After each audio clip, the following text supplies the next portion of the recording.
Hello student, আশা করি তোমরা ভালো আছো। গোল্ডেন আই ইনস্টিটিউশন চ্যানেলে তোমাদের সবাইকে স্বাগত। আজ আমি তোমাদের ক্লাস 10-এর ভৌতবিজ্ঞানের 8.3 চ্যাপ্টার থেকে প্রশ্ন উত্তর দিয়েছি। আমার আজকের এই ভিডিওটা যদি ভালো লাগে তাহলে অবশ্যই লাইক শেয়ার করো এবং কোনো নতুন স্টুডেন্ট হলে চ্যানেলটাকে সাবস্ক্রাইব করো।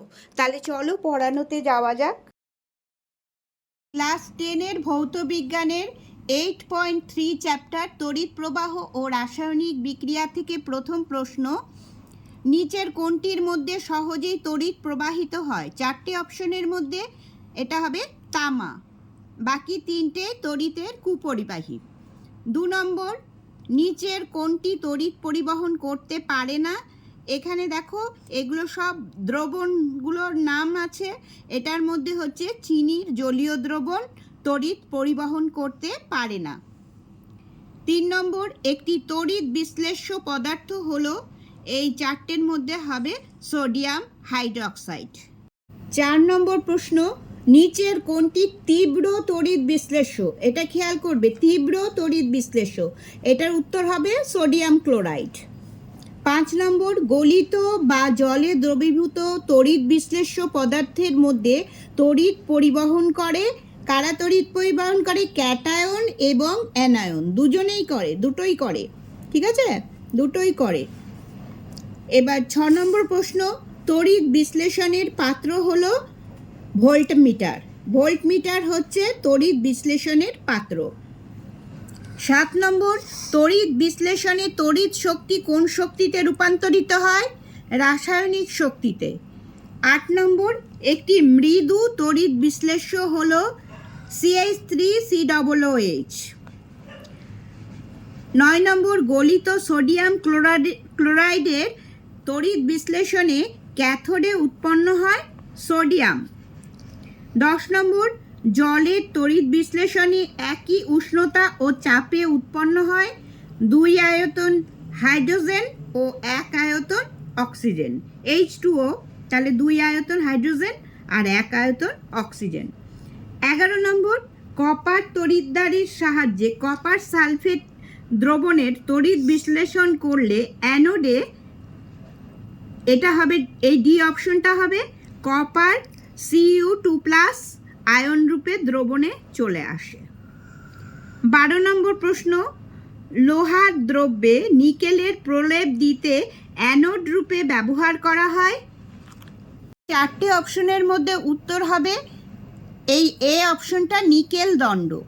13 নম্বর, লোহার দ্রব্যে কপারের তড়িৎ লেপন করতে তড়িৎ বিশ্লেষ্য রূপে ব্যবহৃত হয় CuSO4 এর জলীয় দ্রবণ, কপার সালফেটের জলীয় দ্রবণ।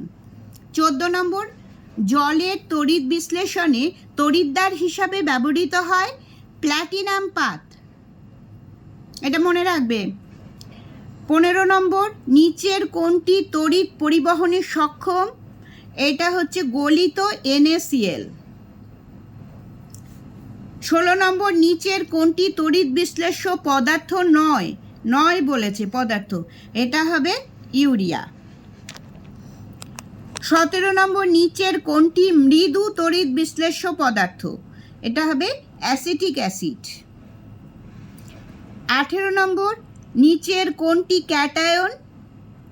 এটা হবে NH4+, প্লাস থাকলে এটা হচ্ছে ক্যাটায়ন। 19 নম্বর, আয়নীভবনে উৎপন্ন ক্যাটায়ন ও অ্যানায়নগুলির মোট আধান সমান হয়।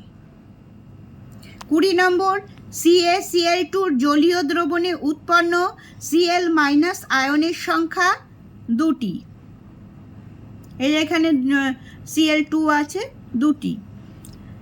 21 নম্বর, ধাতব পরিবাহীতে তড়িৎ পরিবহন করে ইলেকট্রন। 22 নম্বর, গলিত NaCl এর মধ্যে তড়িৎ পরিবহন করে, এটা করে Na+ আয়নটা করে আর Cl- আয়নটা করে, অর্থাৎ ক্যাটায়ন এবং অ্যানায়ন করে। 23 নম্বর, যে তড়িৎদ্বারটি ব্যাটারির ঋণাত্মক মেরুর সঙ্গে যুক্ত থাকে তাকে বলে ক্যাথোড। 24 নম্বর প্রশ্ন, তড়িৎ বিশ্লেষ্য পদার্থের মধ্যে তড়িৎ চালনা করলে ক্যাটায়নগুলি সবসময় কি হয়? ক্যাথোডে যায়। 25 নম্বর, নিচের কোনটি সঠিক?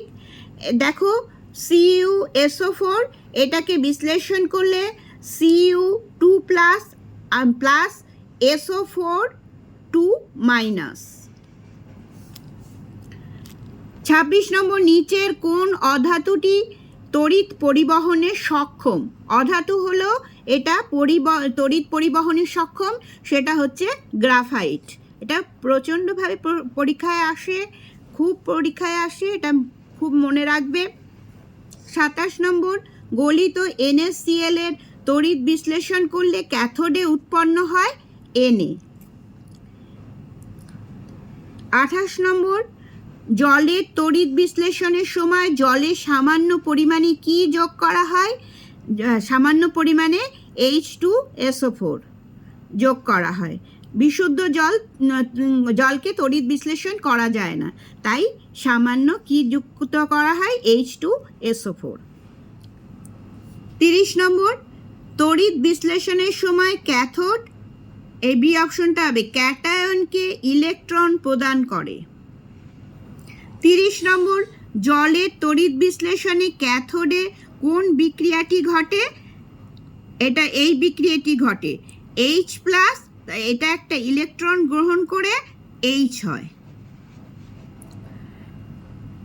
31 নম্বর, খুব অল্প পরিমাণে HCl মিশ্রিত জলের তড়িৎ বিশ্লেষণ করলে অ্যানোডে উৎপন্ন হয় O2 গ্যাস।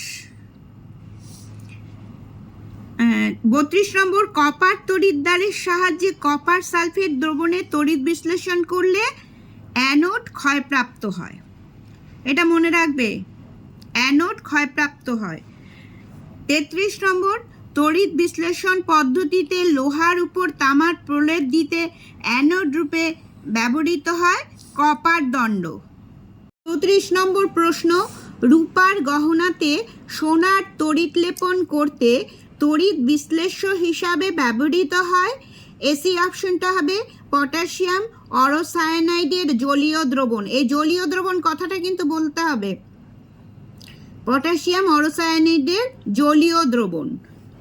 35 নম্বর, নিচের কোন ধাতু নিষ্কাশনে তড়িৎ বিশ্লেষণ পদ্ধতি ব্যবহার করা হয়? এটা হবে অ্যালুমিনিয়াম। 36 নম্বর, Cu তড়িৎদ্বার দ্বারা CuSO4 দ্রবণের তড়িৎ বিশ্লেষণ করলে অ্যানোডে কোন বিক্রিয়াটি ঘটে? এই ডি অপশনটা হবে, Cu, এরকম তীর চিহ্ন দেবে, দিয়ে লিখবে কি কি হয়, Cu2 প্লাস প্লাস দুটো ইলেকট্রন। 37 নম্বর, তড়িৎ লেপনের উদ্দেশ্য হলো, এটা খুব আসে এই প্রশ্নটা, এই বি অপশনটা হবে বস্তুর সৌন্দর্য ও স্থায়িত্ব বৃদ্ধি করা। দুটোই, সৌন্দর্য হয়, যেমন রূপোর উপর সোনার জল করলে দেখতেও সুন্দর হয়, আর এটার কি হয়, বেশি দিন স্থায়িত্ব হয়, মানে শক্তিশালী হয় আর কি। চেনটা ধরো, চেন কেউ পড়লো, তাহলে সেটা স্থায়িত্ব বৃদ্ধি করা যায়। 38 নম্বর, কঠিন তড়িৎ বিশ্লেষ্য পদার্থ তড়িৎ পরিবহন করে গলিত ও জলে দ্রবীভূত অবস্থায়। 39 নম্বর, তড়িৎ অবিশ্লেষ্য পদার্থগুলির দ্রবণে পাওয়া যায় কেবল অণু, আয়ন পাওয়া যায় না, শুধু অণু পাওয়া যায়। 40 নম্বর, একটি তীব্র তড়িৎ বিশ্লেষ্য পদার্থের জলীয় দ্রবণে পাওয়া যায় কেবল আয়ন। 41 নম্বর, নিচের যৌগগুলির মধ্যে তড়িৎ অবিশ্লেষ্য হলো, এটা হবে, এই ডি অপশনটা হবে মিথাইল অ্যালকোহল।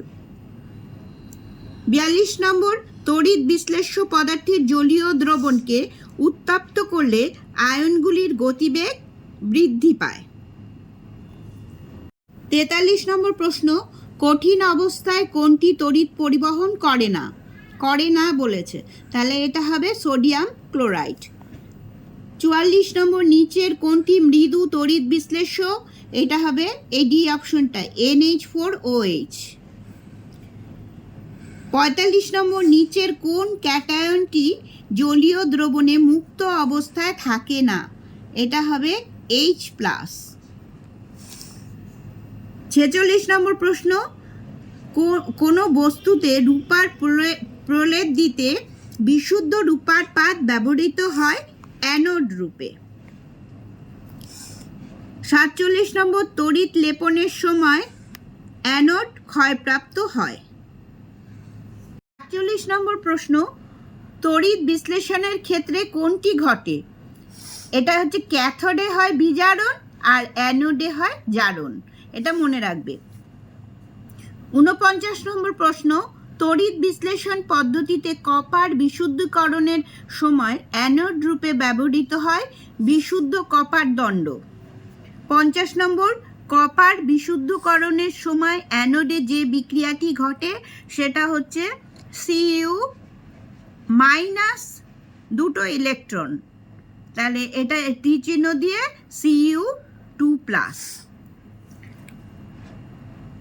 51 নম্বর প্রশ্ন, তড়িৎ বিশ্লেষণ পদ্ধতিতে অ্যালুমিনিয়াম নিষ্কাশনের জন্য ব্যবহৃত তড়িৎ বিশ্লেষ্য হলো Al2O3। 52 নম্বর প্রশ্ন, তড়িৎ বিশ্লেষণ পদ্ধতিতে কপার বিশুদ্ধকরণের সময় তড়িৎ বিশ্লেষ্য রূপে ব্যবহৃত হয়, এটা হবে সামান্য H2SO4 মিশ্রিত CuSO4 মানে কপার সালফেটের দ্রবণ। স্টুডেন্ট, এই চ্যাপ্টারটা খুবই ইম্পর্টেন্ট ভৌতবিজ্ঞানে, তোমরা ভালো করে পড়বে। তাহলে আজ এই পর্যন্তই, তোমরা সবাই ভালো থেকো।